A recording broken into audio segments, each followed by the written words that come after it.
Microsoft power point को सीखने की आज की इस वीडियो में हम लोग न्यू प्रेजेंटेशन को सेव करने के बारे में सीखेंगे। तो चलिए दोस्तों अब सीखना शुरू करते हैं। पिछली वीडियोस में हमने ब्लैंक प्रेजेंटेशन को क्रिएट करने और MS पावर पॉइंट के इनबिल्ट टेम्पलेट्स को यूज करने के बारे में सीखा था। उन वीडियोस का लिंक मैं आपको ऊपर आई बटन में दे दूंगा, आप लोग उन वीडियोस को भी जरूर देखें। अब बात करते हैं इस वीडियो की। जब भी हम न्यू प्रेजेंटेशन को क्रिएट करते हैं और उसमें किसी भी तरह का डाटा ऐड करते हैं तो फ्यूचर में भी उस प्रेजेंटेशन को एक्सेस करने के लिए हमें उस प्रेजेंटेशन को सेव करना पड़ता है। प्रेजेंटेशन को सेव करने के लिए सबसे पहले तो हमें फाइल टैब पे क्लिक करना है। क्लिक करते ही स्क्रीन पर एक न्यू इंटरफेस ओपन हो जाएगा। प्रेजेंटेशन को सेव करने के लिए यहाँ पर दो ऑप्शंस हैं, सेव और सेव एज।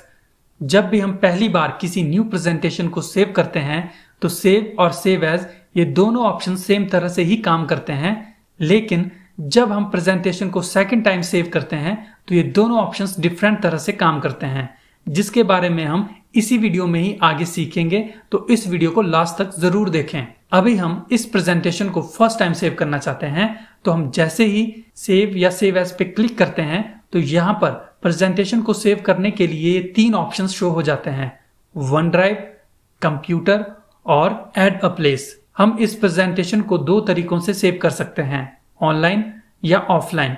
ऑनलाइन प्रेजेंटेशन को सेव करने के लिए हमें यहाँ पर वन ड्राइव ऑप्शन को सिलेक्ट करना है जो कि सबसे ऊपर है। वन ड्राइव पे फाइल्स को सेव करने का ये फायदा है कि हम अपनी फाइल्स को कहीं से भी एक्सेस कर सकते हैं और किसी के साथ भी शेयर कर सकते हैं, लेकिन उसके लिए इंटरनेट कनेक्शन का होना जरूरी है। अब अगर वन ड्राइव पे हमारा अकाउंट बना हुआ है तो हम यहाँ से साइन इन बटन पे क्लिक करके वन ड्राइव पे इस प्रेजेंटेशन को सेव कर सकते हैं, और अगर वन ड्राइव पे हमारा अकाउंट नहीं बना है तो साइन अप पे क्लिक करके न्यू अकाउंट को क्रिएट कर सकते हैं। लेकिन वन ड्राइव पे साइन इन और साइन अप करने के लिए कंप्यूटर में इंटरनेट कनेक्शन का होना जरूरी है, जो कि इस कंप्यूटर में नहीं है और इसीलिए यहाँ ऊपर नो इंटरनेट कनेक्शन का एरर भी शो कर रहा है। इसके बाद सबसे नीचे वाला ऑप्शन है एड अ प्लेस।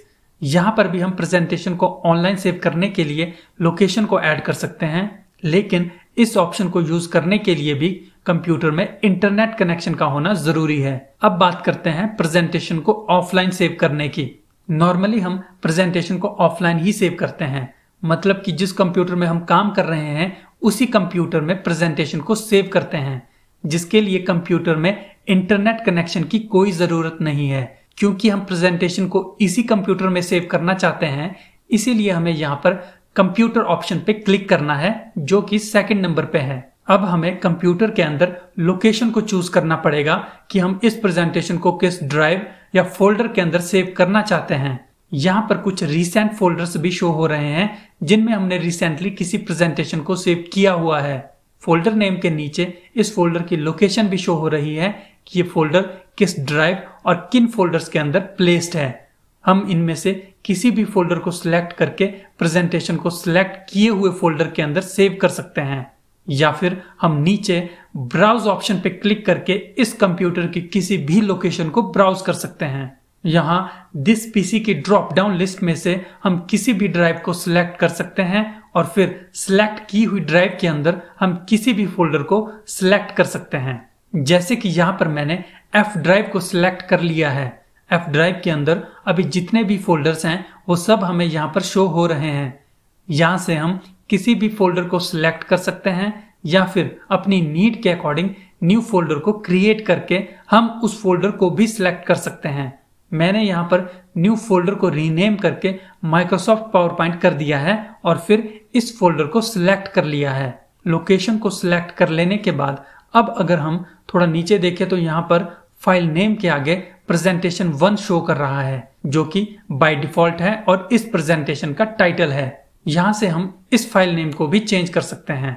प्रेजेंटेशन 1 को डिलीट करने के बाद मैं यहाँ पर कोई भी नेम टाइप कर लेता हूँ, जैसे कि मैंने यहाँ पर how to save PowerPoint presentation type कर लिया है।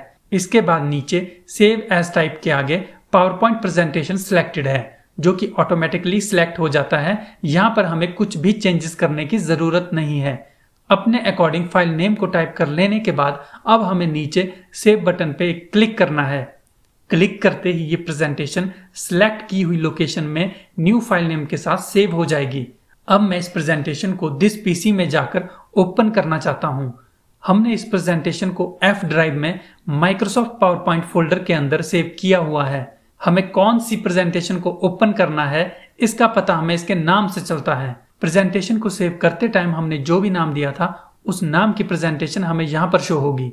ये देखिए, जैसे कि अभी how to save PowerPoint presentation नाम की प्रेजेंटेशन हमें यहाँ पर शो हो रही है।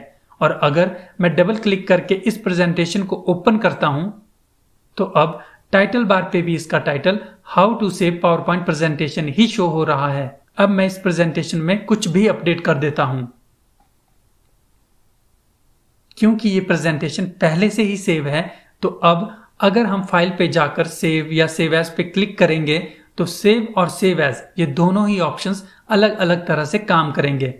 इस प्रेजेंटेशन में हमने जो भी अपडेट किया है उस डाटा को अगर हम इसी प्रेजेंटेशन के अंदर सेम लोकेशन में सेव करना चाहते हैं तो हमें सेव पे क्लिक करना है।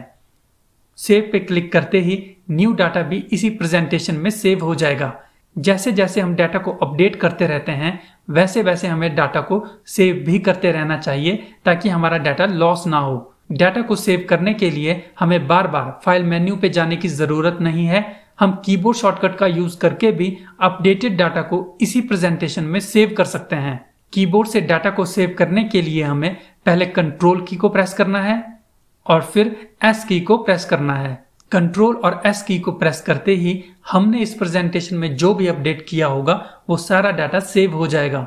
सेव करने का फायदा ये है कि अब अगर फ्यूचर में कभी भी हम इस प्रेजेंटेशन को ओपन करेंगे तो इसमें जो भी डाटा हमने सेव किया होगा वो वैसे का वैसा ही रहेगा और हम कभी भी इस प्रेजेंटेशन को ओपन करके इस डाटा को चेक कर सकते हैं और अपडेट भी कर सकते हैं। लेकिन अगर हम इस फाइल की एक और कॉपी बनाना चाहते हैं एज अ बैकअप तो अब हमें फाइल मेन्यू पे जाके सेव एज पे क्लिक करना है।